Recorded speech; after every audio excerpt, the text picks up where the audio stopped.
ಪ್ರೀತಿಯ ವೀಕ್ಷಕರೇ ನಮಸ್ತೆ. ನಾನು ಸ್ವಾಮಿ. ಕರ್ನಾಟಕ ಸಿಂಹ ಮಾಧ್ಯಮಕ್ಕೆ ಸ್ವಾಗತ. ಇಂದು ನಮ್ಮ ಮಾಧ್ಯಮಕ್ಕೆ ಒಂದು ಸುದ್ದಿ ಬರುತ್ತೆ. ಬಳ್ಳಾರಿಯಿಂದ ಒಂದು ಹೆಣ್ಮಗಳು ಒಂದು ವಿಚಾರವನ್ನು ದಯಮಾಡಿ ಸುದ್ದಿ ಮಾಡಿ ಅಂತೇಳಿ ನಮ್ಮ ಮಾಧ್ಯಮಕ್ಕೆ ಕಳಿಸಿದ್ದಾರೆ. ಸ್ಪರ್ಧಾರ್ಥಿಗಳ ಕಲಬುರಗಿ ಚಲೋ ಪ್ರತಿಭಟನೆ.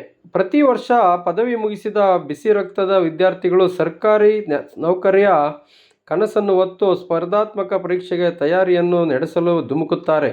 ಪ್ರತಿಯೊಬ್ಬ ಸ್ಪರ್ಧಾರ್ಥಿಯು ಮನಸ್ಸಿನಲ್ಲಿರುವುದು ಒಂದೇ ವಿಚಾರ: ಸರ್ಕಾರಿ ನೌಕರಿಯನ್ನು ಪಡೆದುಕೊಂಡು ಸಮಾಜ ಸೇವೆ ಮಾಡುತ್ತಾ ಮನೆ ಜವಾಬ್ದಾರಿಯನ್ನು ನಿಭಾಯಿಸಬೇಕು. ಏಕೆಂದರೆ ತಂದೆ ತಾಯಿಗೂ ವಯಸ್ಸಾಗುತ್ತಿದೆ. ಆದರೆ ಸರ್ಕಾರಿ ನೌಕರಿ ಎನ್ನುವುದು ಮಾಯಾಜಿಂಕೆ ಎಂಬುದರ ಅರಿವಾಗುವಷ್ಟರಲ್ಲಿ ಸ್ಪರ್ಧಾರ್ಥಿಗಳು 30 ವರ್ಷದ ಅಂಚಿನಲ್ಲಿರುತ್ತಾರೆ. ಅವರು ತಯಾರಿ ನಡೆಸುವುದಕ್ಕಿಂತ ಹೆಚ್ಚಾಗಿ ತಮ್ಮ ಸಮಯವನ್ನು ಹೋರಾಟಕ್ಕೆ, ಪ್ರತಿಭಟನೆಗೆ ಮತ್ತು ಈ ದರಿದ್ರ ವ್ಯವಸ್ಥೆಯ ಅಂಕುಡೊಂಕನ್ನು ತಿದ್ದುವುದರಲ್ಲಿ ಸಮಯ ಕಳೆಯುತ್ತಾರೆ. ಏಕೆಂದರೆ ಈ ಭ್ರಷ್ಟ KPSC ಅಧಿಕಾರಿಗಳ ಬೇಜವಾಬ್ದಾರಿಯಿಂದ ಪರೀಕ್ಷೆಗಳು ಸರಿಯಾದ ಸಮಯಕ್ಕೆ ಆಗುವುದಿಲ್ಲ. ಪರೀಕ್ಷೆ ನಡೆದರೂ ಸಹ ಅಕ್ರಮ, ಭ್ರಷ್ಟಾಚಾರ ಕೇಳಿಬರುತ್ತದೆ. ಎಲ್ಲ ವಿವಾದಗಳು ಮುಗಿದು ಪರೀಕ್ಷೆ ಮುಗಿಯುವಷ್ಟರಲ್ಲಿ 5 ರಿಂದ 6 ವರ್ಷ ಕಳೆದು ಹೋಗಿರುತ್ತದೆ. KPSC ಅಧಿಕಾರಿಗಳು ಇಷ್ಟು ಬೇಜವಾಬ್ದಾರಿತನದಿಂದ ಪರೀಕ್ಷೆಯನ್ನು ನಡೆಸುತ್ತಾರೆ.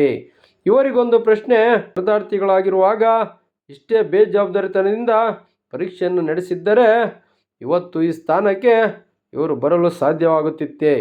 ಇವರು ಇಷ್ಟು ಕಠೋರವಾಗಿ ವರ್ತಿಸುತ್ತಿರುವುದನ್ನು ನೋಡಿದರೆ ನೈತಿಕತೆಗೆ ಜಾಗವೇ ಇಲ್ಲವೆನಿಸುತ್ತದೆ. ಇವರು ಯುವಜನತೆಯ ಬದುಕಿನಲ್ಲಿ ಚೆಲ್ಲಾಟವಾಡುತ್ತಿದ್ದಾರೆ.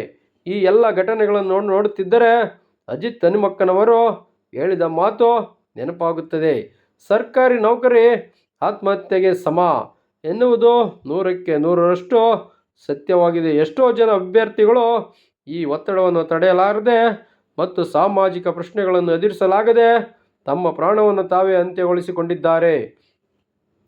ಈ ಎಲ್ಲ ವಿಚಾರಗಳು ಸರ್ಕಾರದ ಗಮನಕ್ಕೆ ಬಂದರೂ ಸಹ ಅವರು ಕುರುಡರಂತೆ ವರ್ತಿಸುವುದನ್ನು ಕಂಡರೆ ಅಸಹ್ಯವೆನಿಸುತ್ತದೆ. ಏಕೆಂದರೆ ಯಾವ ರಾಜಕಾರಣಿ ಕುಟುಂಬ ರಾಜಕಾರಣದ ವಿರುದ್ಧವೇ ಸಿಡಿದೆದ್ದಿದರೋ ಅದೇ ವ್ಯಕ್ತಿ ತಮ್ಮ ಮಕ್ಕಳನ್ನು ಮತ್ತು ಮೊಮ್ಮಕ್ಕಳನ್ನು ತಮ್ಮ ಮುಂದಿನ ಉತ್ತರಾಧಿಕಾರಿಗಳು ಎಂದು ಘೋಷಣೆ ಮಾಡುತ್ತಾರೆ.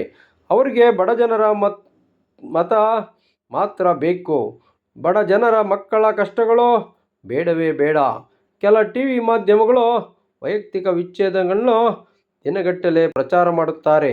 ಆದರೆ ಈ ಹೋರಾಟ ಮತ್ತು ಪ್ರತಿಭಟನೆಯನ್ನು ಪ್ರಸಾರಿಸದಿರುವುದನ್ನು ಕಂಡರೆ ಅವರು ಸರ್ಕಾರಕ್ಕೆ ಮಾರಿ ಹೋಗಿದ್ದಾರೆ ಎಂಬ ಪ್ರಶ್ನೆ ಉದ್ಭವ ಇರುತ್ತದೆ. ಇವರೆಲ್ಲದರ ನಡುವೆ ತಮ್ಮ ಛಲ ಮತ್ತು ಆತ್ಮವಿಶ್ವಾಸವನ್ನು ಬಿಡದೆ ತಯಾರಿಯನ್ನು ಮುಂದುವರಿಸುತ್ತಿರುವ ಸ್ಪರ್ಧಾರ್ಥಿಗಳಿಗೆ ನನ್ನ ಅನಂತ ನಮನಗಳು. ಧಿಕ್ಕಾರವಿರಲಿ. ಸ್ಪರ್ಧಾರ್ಥಿಗಳ ಸಂಕಷ್ಟವನ್ನು ಆಲಿಸದ ಸರ್ಕಾರಕ್ಕೆ ಧಿಕ್ಕಾರವಿರಲಿ.